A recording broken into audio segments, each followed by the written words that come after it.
मैं डॉक्टर रमेश शुक्ला एक बार आपका फिर से स्वागत करता हूं आपके अपने online educational platform the Lucknow study station पर। ये क्लास हमारा संख्यात्मक योग्यता का चल रहा है और इसके अंतर्गत हम आपसे बात कर रहे हैं पार्टनरशिप यानी साझेदारी की। ये चैप्टर आपके उत्तर प्रदेश पुलिस भर्ती एवं प्रोन्नति बोर्ड के जितनी भी परीक्षाएँ हैं सबके पाठ्यक्रम में भागीदारी के नाम से दिया हुआ है। भागीदारी यानी साझेदारी यानी पार्टनरशिप। और सबसे अच्छी बात ये है कि ये ऐसा चैप्टर है कि जहाँ पे बहुत ज़्यादा कंसेप्ट नहीं है, बस आप कुछ चीज़ें हैं जिन्हें सीख करके कोई भी क्वेश्चन का आंसर बहुत ही इजी वे में दे सकते हैं। तो आप इस पे थोड़ी सी मेहनत करिएगा। टोटल 4 वीडियो क्लास हमारे इस पे होंगे, 3 हो चुके हैं और ये चौथा क्लास है। इस क्लास में भी हम आपको कुछ महत्वपूर्ण प्रश्न बताएंगे और प्रश्नों के सहारे से ही तरीके पे डिस्कस करेंगे और आप उनको देखते रहिए। उससे आप अंदाज़ा लगा लेंगे कि आपको आने वाले प्रश्नों में क्या करना है। तो यहाँ पे भी आप देखिए, पहला सवाल लिखा हुआ है कि ABC तीनों मिलाकर 25,000 रुपये की पूंजी के साथ एक वर्कशॉप खोलते हैं। AB से 2,000 रुपये अधिक लगाता है, BC से 2,500 रुपये अधिक लगाता है। वर्कशॉप का वार्षिक लाभ 19,200 रुपये रहा है। इसमें A का हिस्सा क्या है? 3 व्यक्ति हैं जिन्होंने 25,000 रुपये मिलाकर के कलेक्ट किया है, एक वर्कशॉप खोला है। A ने जो पूंजी लगाई है वो B से 2,000 रुपये ज़्यादा है, जो B ने लगाई है वो C से ज़्यादा है। अगर हमें C की पूंजी मालूम होती तो उससे कंपैरिजन करते, बट C की पूंजी नहीं मालूम है। सपोज यहाँ पे C ने जो पैसा लगाया है वो X रुपये है। अगर C ने X रुपये लगाया है तो निश्चित रूप से जो B ने पैसा लगाया है वो X + 2,500 है, क्योंकि B ने C से 2,500 रुपये ज़्यादा लगाए हैं। और फिर A जो है वो B से ज़्यादा लगा रहा है, कितना? तो X + 2,500 तो B का है ही है, प्लस ये 2,000 रुपये और लगा रहा है ज़्यादा उससे। यानी आप देखिए छोटा हो गया है थोड़ा सा, लेकिन नो प्रॉब्लम। ये तीनों मिलाकर कितना पैसा लगा रहे हैं? आपके 25,000 रुपये तीनों मिलाकर लगा रहे हैं। इसको जोड़िए जरा, देखिए क्या होगा। 3x x x x 3x + 25 और 2 4,500 और 2,500 7,000 हो गया। और ये इक्वल किसके हैं? 25,000 के। यहाँ पे आप क्या करेंगे? 3x की वैल्यू निकालेंगे जो कि 18,000 हो जाएगी। 7,000 उधर जाएगा तो माइनस हो जाएगा और x बराबर 6,000 आ जाएगा। हमने माना था कि C ने 6,000 रुपये लगाए हैं, सॉरी x लगाए हैं, तो x क्या हो गया? 6,000। तो C का पैसा 6,000 हो गया। अब B ने C से ज़्यादा लगाया है, कितना? 2,500 रुपये। तो 2.5 इसमें जोड़ दीजिए, 8500 हो जाएगा। और A ने B से ज़्यादा लगाया है, कितना? 2,000 रुपये। तो 2,000 इसमें जोड़ दीजिए तो 10,500 हो जाएगा। अब आप इनको चेक करें जरा। A ने, B ने, C ने क्या पैसा लगाया और इसमें हम रिलेशन निकालते हैं। अच्छा, यहाँ पे सबका समय एक जैसा है तो समय को टच करने की ज़रूरत नहीं है। जो पूंजी में उनके रेशियो होगा एग्जैक्टली वही लाभ का रेशियो होगा और उसी के अकॉर्डिंग हम लाभ का वितरण कर देंगे। तो यहाँ पे A ने B से 2,000 रुपये ज़्यादा लगाए, वाकई 2,000 ज़्यादा लगाए। इसने इससे 2,500 ज़्यादा लगाए। इनमें रेशियो क्या है? 0 0 सबके कैंसिल कर दो और 0 कैंसिल करिए। देखिए 2 2 0 कट जाएंगे, ये 2 0 काट दिए। 5 से काटिए, ये 12 हो गया। 5 से काटिए, ये 17 हो गया। 5 से काटिए, 21 हो गया। यानी 21 17 12 के रेशियो में लाभ का वितरण किया जाएगा। टोटल लाभ आपका 19,200 है। 19,200 टोटल लाभ है, इसलिए नीचे अनुपातिक योग रखेंगे। कितना हो जाएगा? 50 हो जाएगा। आपसे पूछा गया है कि A का अमाउंट क्या होगा लाभ का, तो 21 रख दीजिए। 0 0 कैंसिल हो जाएगा। 5 तिहाई 15 हो गया और यहाँ पे कितना बच जाएगा? 5 तिहाई 15 और 4 बच जाएगा। 5 8 40 और 5 चौको 20। 384 गुणे 21। तो इसको मल्टीप्लाई करते हैं, देखते हैं कितना आएगा। 384 गुणे 21, 1 से मल्टीप्लाई करेंगे तो 384 ही हो जाएगा। अब 2 से करिए, 2 चौको 8 यहाँ पे हो गया। 2 8 16 के 6 हो गया और 2 तिहाई 6 1 7 हो गया। ऐड कर लीजिए, ये 4 हो गया। 8 8 16 के 6 हो गया, कैरी आया 1। 6 4 10 का 0 हो गया और इधर आपका 8 आ गया। 8,064 रुपये। तो आपका सही आंसर कौन सा हो जाता है? ए आंसर सही है। 8,064 रुपये लाभ के रूप में ए को प्राप्त हुआ। अगर बी का पूछा जाता तो 17 रख देते और सी का पूछा जाता तो 12 रख देते। तो सबसे इंपॉर्टेंट था इनकी पूंजी को डिस्ट्रीब्यूट करना, ए का बी से, बी का सी से। सी एक्स मिला, x plus 2500, x plus 2500 plus 2000, और आप सबकी पूंजी निकाल करके लाभ का वितरण कर सकते हैं। नेक्स्ट क्वेश्चन देखिए। नेक्स्ट क्वेश्चन काफ़ी इंपॉर्टेंट और अच्छा सा सवाल है, और थोड़ी सी समझ के साथ आप इसका बहुत ही इजी वे में आंसर दे सकते हैं। अगला सवाल है पी क्यू आर, यानी 3 व्यक्ति हैं, इन्होंने मिला करके एक वर्कशॉप खोला है। पी क्यू आर ने मिलकर के एक वर्कशॉप खोला है। पी ने चौथाई पूंजी चौथाई समय के लिए लगाई, पी ने चौथाई पूंजी चौथाई समय के लिए लगाई, क्यू ने 1/5 पूंजी आधे समय के लिए लगाई, जबकि आर ने शेष पूंजी जो है पूरे समय के लिए लगाई। यदि व्यापार का कुल लाभ 11,400 रुपये का है तो क्यू का हिस्सा क्या है? अच्छा, सबसे बड़ी बात यहाँ पे ये है कि पूंजी क्या लगी है और समय क्या था हमें नहीं मालूम है। अच्छा, समय यहाँ पे किसी पर्टिकुलर 10 वर्ष, 5 वर्ष, 2 वर्ष, 1 वर्ष ऐसा कुछ भी नहीं दिया है।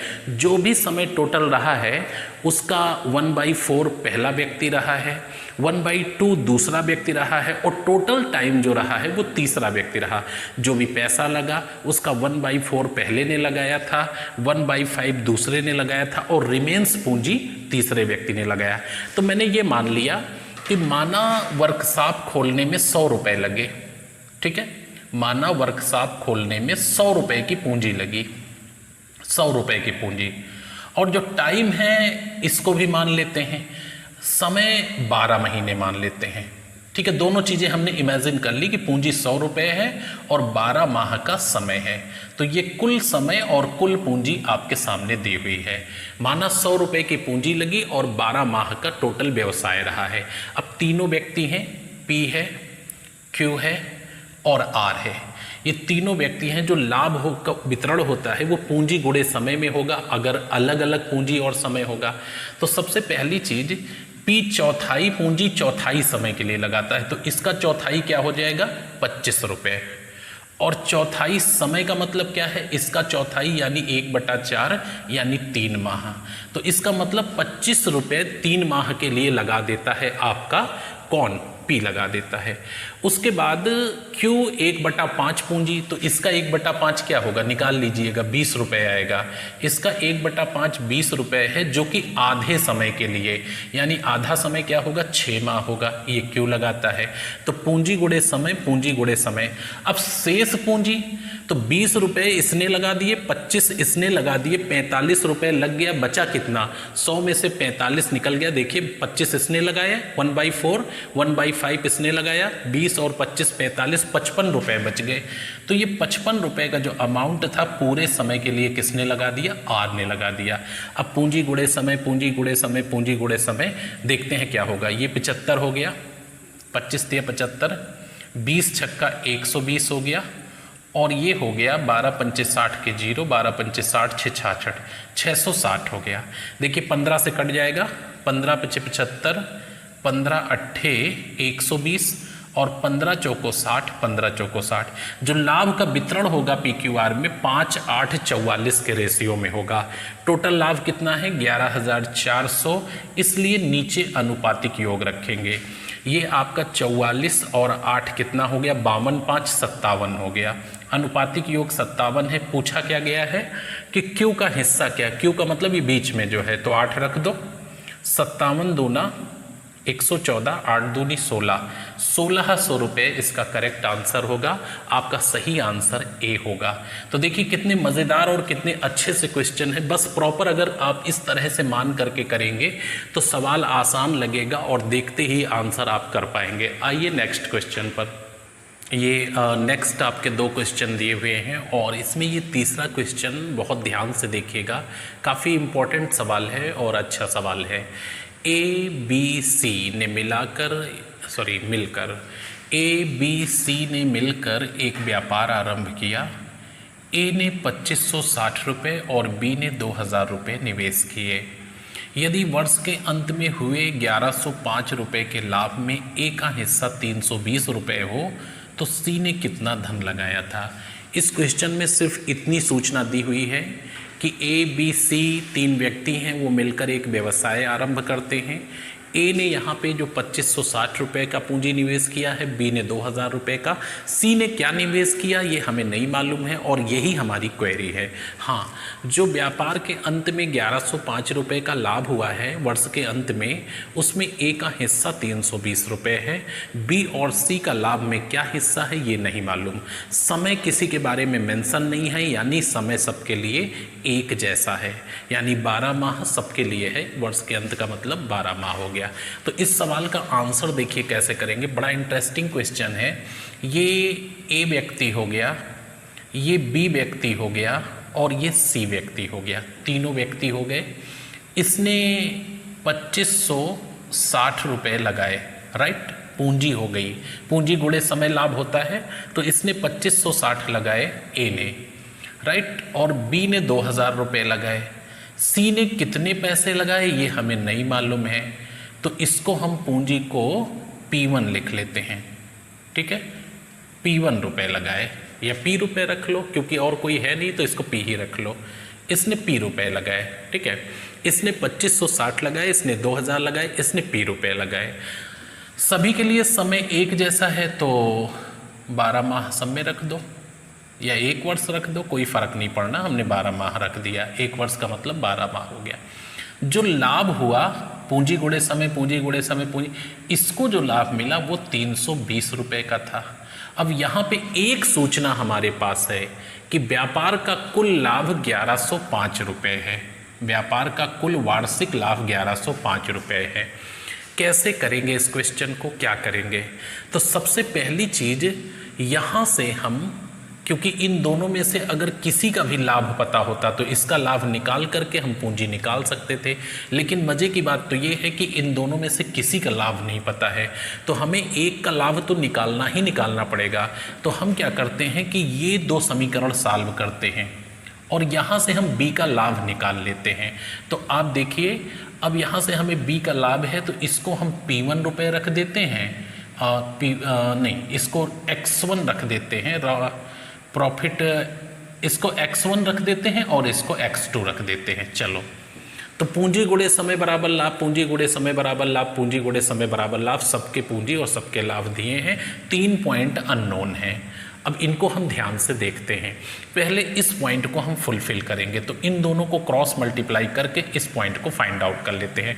हमें X1 निकालना है, यानी B का लाभ निकालना है, तो क्रॉस मल्टीप्लाई करेंगे, आपका 2560 और 12 नीचे आ जाएगा, 2560 और 12 नीचे आ जाएगा, और 2000 और 12 और 320 ऊपर चला जाएगा। इसको कैलकुलेट कर लें तो 12 से 12 कट जाएगा, और उसके बाद हम इसे देखिए 0 से 0 काट देते हैं, और 16 दूनी 32 और 16 16 256 है ना। अब इसको 2 से फिर से काट देते हैं तो ये 8 हो जाएगा, और 8 से इसको काटेंगे तो 250 रुपये आ जाएगा। इसका मतलब कि क्लियर हो गया कि यहाँ पे B का लाभ क्या है, 250 रुपये है। तो इसकी X1 की जगह हम 250 रख दें। देखिए वैल्यू निकाला है आपके सामने, अब उठा के रख देते हैं, चूँकि आपके सामने सवाल हो रहा है तो कन्फ्यूज़न होने की ज़रूरत ही नहीं है। ये लीजिए 250 रुपये भर गया। 1105 रुपये का कुल लाभ हुआ था व्यापार में। अब इससे 2 का निकल जाएगा, किसका किसका, 320 रुपये ए का और 250 रुपये बी का, इनको निकाल देते हैं तो 570 रुपये, 1105 से 570 रुपये हम निकाल देते हैं तो कितना बच जाएगा। आप देखिए इधर से 5 में से 0 गया, ये 5 ही हो जाएगा, और 10 में से 7 गया 3 हो जाएगा, और आपका इधर जो है 10 में से 5 गया 5, 535 रुपये का लाभ इसको हुआ, तो इसको हटा के 535 कर देते हैं, ठीक है। अब सबका लाभ निकल आया। अब आपसे क्या पूछा गया है कि बताओ इसने पैसा क्या लगाया सी ने, तो कोई 2 समीकरण पकड़ लो, चाहे तो AC को पकड़ के सॉल्व कर लो, चाहे BC को। हम BC को पकड़ के सॉल्व कर लेते हैं, है ना, ये लाइन हटा देते हैं। अब हम B और C को मिला के सॉल्व करते हैं। तो B और C में क्या फाइंड आउट करना है, P फाइंड आउट करना है, P यानी कैपिटल फाइंड आउट करना है इसकी C की। तो P बराबर अब इसको जो है क्रॉस मल्टीप्लाई करेंगे तो ये 12 और 250 आपका कहाँ आ जाएगा, नीचे आ जाएगा। 12 और 250 नीचे आ जाएगा और ऊपर क्या चला जाएगा, 535 2012, तो 2000 गुणे 12 गुणे 535। बहुत ही धैर्य से करने की ज़रूरत है, अच्छे सवालों में है। अच्छा देखिए 12 से तो 12 कैंसिल हो गया और ये 0 से 0 कट गया, 25 अट्ठे 200 हो गया। अब 535 को 8 से गुणा करते हैं तो 8 पंच 40 के शून्य हो गया, 8 त्रिक 24 और 4 28 के 8 हो गया, कैरी हुआ 2, 8 पंच 40 और 2 42, 4280 रुपये इसका करेक्ट आंसर आ गया ऑप्शन में। हाँ ये सी आंसर दिया है कि सी द्वारा व्यक्ति द्वारा लगाई गई पूंजी कितनी है, 4280। तो बड़ा इंटरेस्टिंग क्वेश्चन था, बहुत ही धैर्य के साथ करिएगा, बहुत अच्छे से समझिएगा। यहाँ पे ए ने इतना पैसा लगाया था, बी ने इतना, सी का मालूम नहीं था। जो व्यापार का टोटल 1105 का लाभ था उसमें सिर्फ इसका लाभ दिया था। तो इन दोनों समीकरणों को हल करके ये P1 था, तो मैंने पहले इसका लाभ निकाल लिया, फिर इन दोनों को जोड़ के 1105 से घटा दिया तो इसका लाभ आ गया। जब इसका लाभ आ गया तो इस समीकरण में दोनों में देखिए ये गायब था, इसको फाइंड आउट कर 4280 रुपये। तो बड़ा इंटरेस्टिंग क्वेश्चन था और इसको आप इंपॉर्टेंट समझ करके, इससे क्या होता है कि अगर इस तरह के कंसेप्ट आपके क्लियर हो जाएंगे तो अन्य सवाल करने के लिए आपको बल मिलेगा। अगला सवाल देखें। दूसरा सवाल आप देखिए, 4 नंबर लिखा हुआ है। 4 नंबर जो आपका क्वेश्चन है, पहले इसमें डिजिट उल्टा हमने लिख दिया था, इधर 12,000 और उधर 16,000, तो इसको अभी करेक्ट किया है। ए ने 16,000 रुपये निवेश किए और बी ने 12,000 रुपये निवेश कर एक व्यापार शुरू किया और 3 माह बाद ए 5,000 रुपये निकाल लेता है तथा बी 5,000 रुपये लगा देता है। इसी के साथ सी 21,000 रुपये की पूंजी के साथ नया साझेदार बन जाता है। वर्ष के अंत में 52,800 रुपये के हुए कुल लाभ में बी का हिस्सा क्या है। तो देखिए इस सवाल का आंसर आप देंगे कैसे, यहाँ पे थोड़ा सा स्पेस की ज़रूरत है। इसको इस तरह से वर्टिकल लिखते हैं, ये ए है और ये बी है और ये सी है, 3 व्यक्ति हैं। यहाँ पे ए क्या करता है, 16,000 रुपये निवेश करता है और 3 महीने तक लगा रहता है, लेकिन 3 महीने के बाद ये क्या करता है, 5,000 रुपये निकाल लेता है, बचते हैं 11,000 रुपये और ये 11,000 अगले 9 महीने तक लगे रहते हैं। क्लियर हो गए। ये दूसरा व्यक्ति बी है, ये 12,000 रुपये निवेश करता है, 3 महीने तक लगा रहता है, बट नेक्स्ट 9 मंथ के लिए 5,000 और डाल देता है, मीन्स 17,000 रुपये इसके हो जाते हैं। यानी ए ने 5,000 निकाला है, बी ने 5,000 डाला है अगले 9 महीने के लिए। उसी समय यानी आफ्टर 3 मंथ सी आ जाता है और 21,000 पूंजी के साथ आता है, लेकिन ये कितने समय के लिए रहेगा, 9 माह के लिए रहेगा। अब इनकी कैपिटल इंटू टाइम हम गुणा कर लेते हैं तो 16 तिया कितना हो जाएगा, 48,000 हो जाएगा और ये कितना हो जाएगा, 99,000 हो जाएगा। अगर इनको हम जोड़ लेंगे तो 1,47,000 रुपये ये आ जाएगा आपका, 1,47,000 हो गया। इसी तरह से इसको जोड़िए, 12 तिहाई 36,000 और प्लस 17 नवैया 153 और ये 000।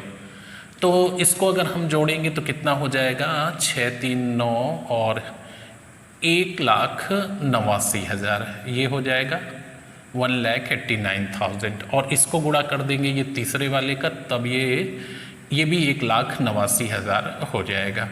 यानी इनका जो धन आता है, पूंजी गुणे समय का गुणनफल जो आता है, पूंजी गुणे समय, वो 1,47,000, 1,89,000, 1,89,000। अब आप लिख लो ए बी सी, इसका 1,47,000 है पूंजी और समय का गुणनफल है ना, पूंजी और समय डिफर होगा तो गुणनफल करके रेशियो निकालेंगे।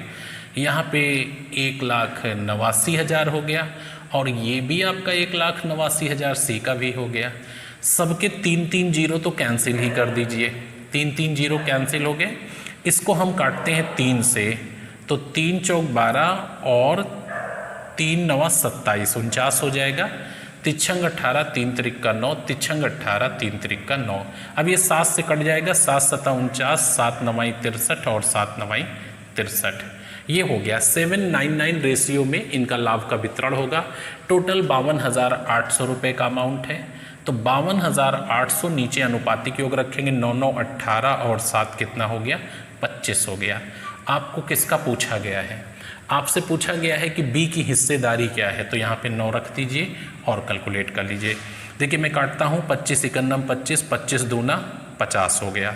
यहाँ पे 2 बचेगा, 25 इक्कम 25 और 25 चौको 100 हो जाएगा, 0 आ गया। फिर से चेक कर लीजिए, 25 दूना 50 हो गया, 2 बचेगा, 25 इक्कम 25 हो गया और फिर 3 बचेगा, फिर से 25 इक्कम 25 हो जाएगा और फिर 25 दूना 50 हो जाएगा।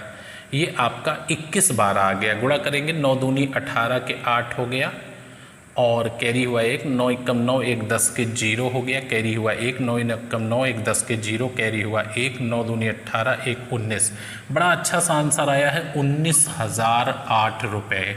तो यहाँ पे जो पैसा मिला है बी को लाभ में वो आपका 19,008 रुपये है, यानी सही आंसर कौन सा है, ए है। बड़ा अच्छा सा सवाल था और इंटरेस्टिंग था। हाँ, बस थोड़ा सा कैलकुलेशन तो होगा ही। ए ने बी ने 16,000 और 12,000 निवेश कर एक व्यापार शुरू किया। आफ्टर 3 मंथ क्या होता है, ए 5,000 और डाल देता है, सॉरी निकाल लेता है और बी 5,000 डाल देता है। एग्जैक्टली उसी समय सी 21,000 पूंजी के साथ शामिल हो जाता है।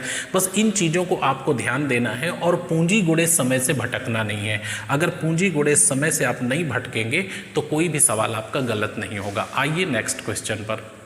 ये नेक्स्ट क्वेश्चन आपके सामने लिखे हुए 5 नंबर और 6 नंबर। 5 नंबर क्वेश्चन है, ए बी सी एक साल के लिए साझेदारी करते हैं। ए 1,500 रुपये और बी 2,000 रुपये निवेश करता है। 4 माह के बाद 2,250 रुपये के साथ सी साझेदार बन जाता है। 2,250 रुपये के साथ सी यहाँ लिख लो, ठीक है। 2,250 रुपये के साथ सी साझेदार बन जाता है, ठीक है। किंतु 9 माह के बाद बी व्यापार से हट जाता है। वर्ष के अंत में हुए 12,000 रुपये के कुल लाभ में बी को कितने रुपए मिलेंगे। काफ़ी इंटरेस्टिंग क्वेश्चन है। ए और बी व्यापार शुरू करते हैं 1,500 रुपये और 2,000 रुपये के साथ, बट 4 मंथ के बाद 2,250 की पूंजी के साथ सी साझेदार बनता है, लेकिन 9 माह के बाद बी व्यापार से हट जाता है।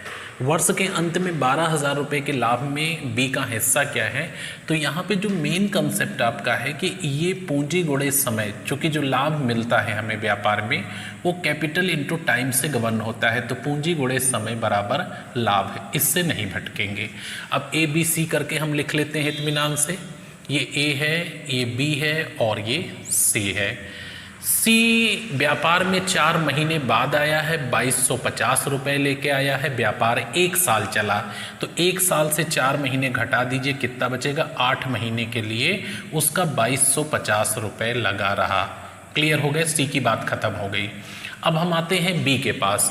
बी ने 2,000 रुपये लगाए थे, बट 9 माह बाद अलग हो गया है, तो 2,000 रुपये इसका 9 माह तक लगा रहा। इसके बाद ए ने 1,500 रुपये लगाए थे, लेकिन ये पूरे साल लगा रहा। 1,500 रुपये पूरे 12 महीने लगा रहा। अब ये हो गया ए का पूंजी गुणे समय, बी का पूंजी गुणे समय, सी का पूंजी गुणे समय। इनको मल्टीप्लाई करके देखते हैं। 12,0,0 12,0,0 और 12 पंचे 60 के 0, 12 एकम 12 6 18। ये हो गया पूंजी गुणे समय। इसका पूंजी गुणे समय भी 18 हो गया, 9 दूनी 18 पूरा पूरा हो गया। इसको चेक करो, 8,0,0 8 पंच 40 के 0, 8 दूनी 16, 4 20 के 0, कैरी हुआ 2, 8 दूनी 16, 17 18, ये भी 18 हो गया। सब कट जाएंगे, 1:1 का अनुपात आ जाएगा, 1:1:1। अब यहाँ पे सबको बराबर पैसा मिलेगा, चूंकि 1:1 का अनुपात है। 12,000 रुपये का कुल लाभ हुआ था, अनुपातिक योग 3 हो गया। आपको जिसका भी चाहिए 1 रख दीजिए।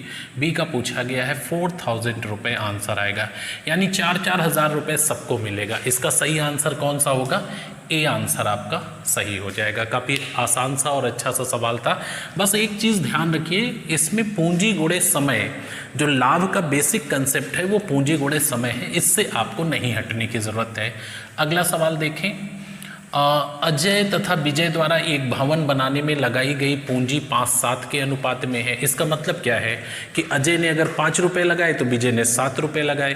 उनके द्वारा दिए गए समय में 14-15 का अनुपात है। यदि भवन बेचकर कुल लाभ 48,950 रुपये का हुआ है तो फिर अजय का हिस्सा क्या है। तो यहाँ पे भी वही चीज़ है, पूंजी गुणे समय बराबर लाभ है।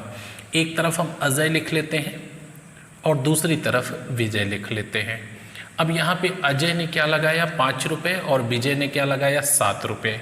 समय इसने दिया 14 के अनुपात में और इसने दिया 15 के अनुपात में। बस 14 पंचे 70 और 15 सत्ते 105, 35 से कट जाएगा, 35 दूना 70, 35 तिहाई 105। 2-3 के अनुपात में लाभ का वितरण होगा। टोटल लाभ 48,950 रुपये है। यहाँ पे अनुपातिक योग आ जाएगा 5, क्योंकि कुल लाभ दिया हुआ है। किसका पूछा गया है, अजय का हिस्सा क्या है, तो 2 से गुणा कर दीजिए। अब देखिए 5 9 45 हो गया, 3 बचेगा, 5 5 25 हो जाएगा, फिर 4 बच जाएगा, 5 8 40 हो जाएगा।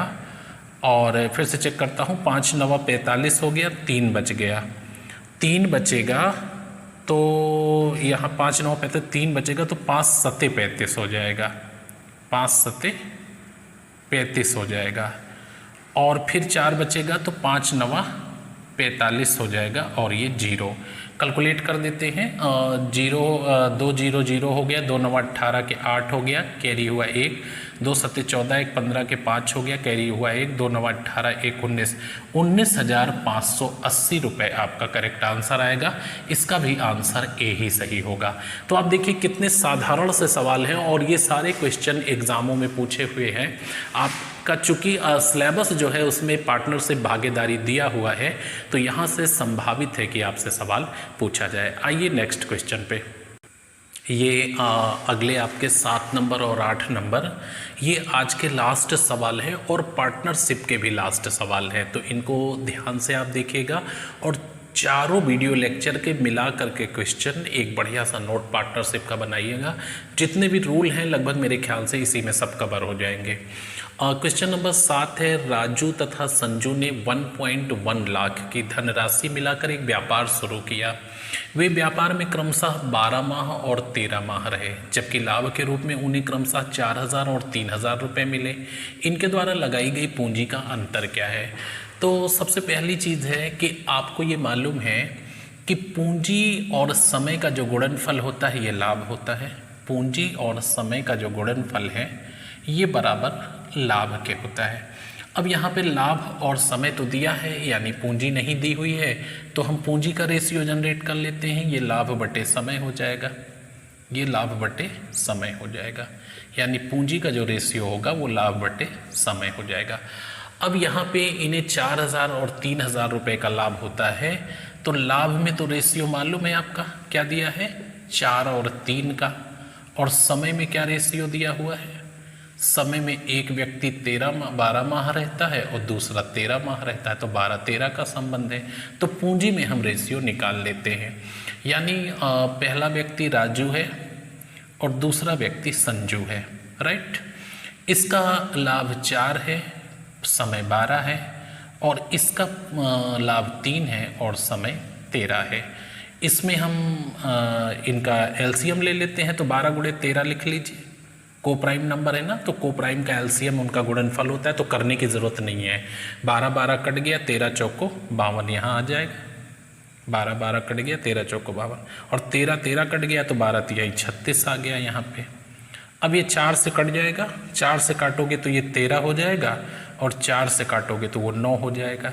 13-9 के अनुपात में इनकी पूंजी लगी रही, तो 13-9 के अनुपात में लगी रही। और टोटल पैसा क्या था, 1.1 लाख था, तो 1.1 लाख को हम क्या लिख सकते हैं, 1,10,000 है ना। 1.1 लाख का मतलब 1,10,000 बटे अनुपातिक योग कितना हो जाएगा, 22। और इनकी पूंजी का अंतर क्या हो जाएगा, तो 13 और 9 का अनुपातिक अंतर क्या है, 4 है ना। अनुपातिक योग दिया है, अनुपातिक अंतर पूछा गया है, तो 22 पंचे 110, 5 चौको 20, 20,000 रुपये का डिफरेंस है इनकी पूंजी में। आपका सही आंसर ए है। और बाय द वे ये पूछ लेता कि इसने लगाया क्या, तो 13 यहाँ रख देते, 13 पचे 65,000 इसने लगाया, और 9 रख देते तो 9 पचे 45,000 इसने लगाया। 65 और 45 का अंतर फिर से 20 आ जाता। लेकिन जब आपसे इनकी पूंजी पूछा नहीं है तो पूंजी निकालने की ज़रूरत नहीं है। अंतर पूछा है तो डायरेक्ट जो अनुपात में अंतर होगा वही अमाउंट में अंतर होगा। इन चीज़ों को ध्यान रखेंगे तो आपकी स्पीड अपने आप अच्छी हो जाएगी और कम से कम समय में विदाउट मिस्टेक आप कर लेंगे। अगला सवाल काफ़ी इंटरेस्टिंग है और इसको ध्यान से देखिएगा। अगला क्वेश्चन है कि किसी व्यापार में सी की जो पूंजी है वो ए की पूंजी से 20% ज़्यादा है। किसी व्यापार में सी की पूंजी ए की पूंजी से 20% ज़्यादा है तथा बी की पूंजी ए की पूंजी से 50% ज़्यादा है। यदि उनके व्यापार में रहने की अवधि में 2:1:3 का अनुपात हो तो ए और सी के लाभों का योग बताइए, जबकि बी और सी के लाभों का अंतर 4410 रुपये है। तो ये तो बाद की बात है, पहले हम इनकी पूंजी जनरेट करते हैं। कौन कौन है आप देखिए, इसको लिखा रहने दीजिए। ए है, बी है और सी है।